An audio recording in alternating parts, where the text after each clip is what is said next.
After a couple off seasons of contract disputes, rumors of Deebo Samuel possibly parting ways with the 49ers, March 2025, just before free agency starts, Deebo Samuel gets traded from the 49ers to the Commanders, and the Washington Commanders only gave up a 5th-round pick for him. Let's talk about it.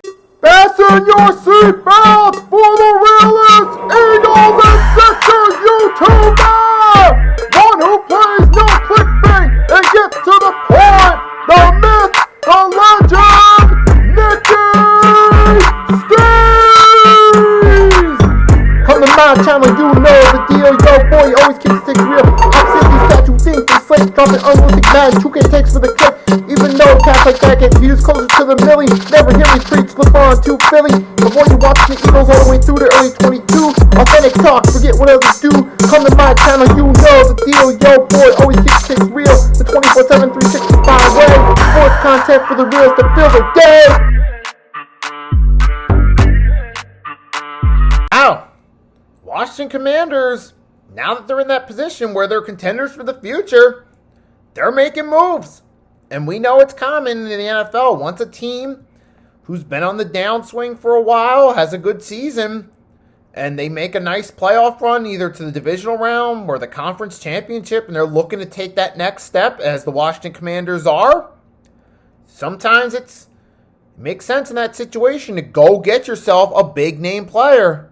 And in their case, the Washington Commanders went and made their move for Deebo Samuel to add another weapon to the offense alongside Terry McLaurin. And it makes sense for them. They only had to give up a 5th-round pick for him. And considering that the Commanders have a bunch of free agents coming up, one of them being Zach Ertz, who was a good option on the offensive side of the ball. You're not sure if he's going to come back or not. But, hey, either way, you got yourselves a nice 1-2 duo for Daniels to throw the ball to. And, kind of similar to what the Texans did last year, going for Joe Mixon, Stephon Diggs. Now, your Commanders, you're hoping that Jaden Daniels doesn't have the sophomore slump that C.J. Stroud did in the season that just ended. Now, if you're an Eagles fan, from my point of view, you're probably hoping that Jaden Daniels does have a bit of a sophomore slump. But I digress. Got to put aside the fan bias and just look at it for what it is.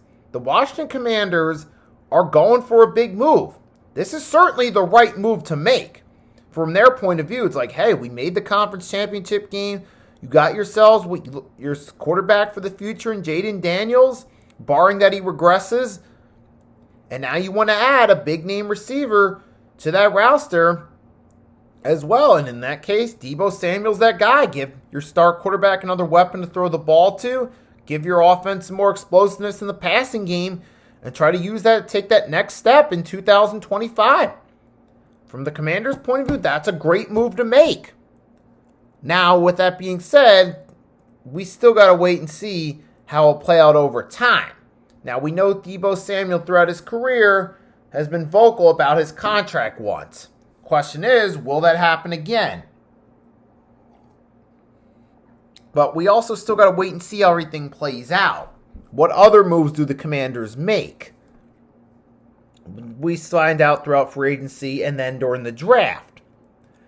And furthermore, another question I ask is, does the team, first in terms of whether that'll work out and live up to its hype and potential, do they stay healthy in 2025? Does Jaden Daniels have a repeat performance from his rookie year? Does he even improve from his rookie year? All those questions remain to be answered. Because we look at what the Houston Texans did last year. They took that next step, got themselves Stephon Diggs, but they also lost him for the season due to an injury. So it's important for the Commanders now that Deebo also stay healthy come season time. And that he stays on the field. So this does obviously have the potential to play out in their favor. And if you're the Commanders, go make that move. Get yourself a Deebo Samuel, who's one of the top guys in the Niners offense. Pro Bowler, former multi-time player of the week. Every season he's played that he's been healthy for majority of or all the season, he's had at least 50 receptions. Hey, go get yourself another guy to accompany Terry McLaurin. if you're the Washington Commanders and you want to take that next step to become contenders, you got to take that chance on them. So I got to respect what they're doing as an Eagles fan. And who knows, this, like I said, the Commanders are that team now. That's the other team to watch out for in that division. Because the Giants, they're in a deep rebuild. Cowboys are falling off the map in terms of being a credible regular season team.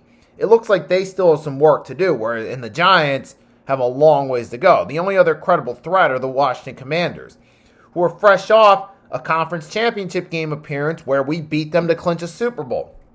So we know they're coming back as potential favorites next season. They're going to be one of the odds-on favorites in the NFC to be the conference champions. You're thinking Jaden Daniels, if he does continue to play well, he doesn't have that sophomore slump, they could make a deep run. And now you add Deebo Samuel, who's been a part of 2 Super Bowl teams with the 49ers, played in 4 conference championship games in his career. This is a guy who knows what it's like to be on the big stage before. And that could certainly help the Commanders. So I get where they're coming from. I respect what they're doing as an Eagles fan. But, hey, we're going to have to wait and see what the Commanders do. We have to wait and see how it plays out in their favor. But this has the potential to be a really big move. Time will tell if it works out in their favor. Hey, I got to respect them for making the move.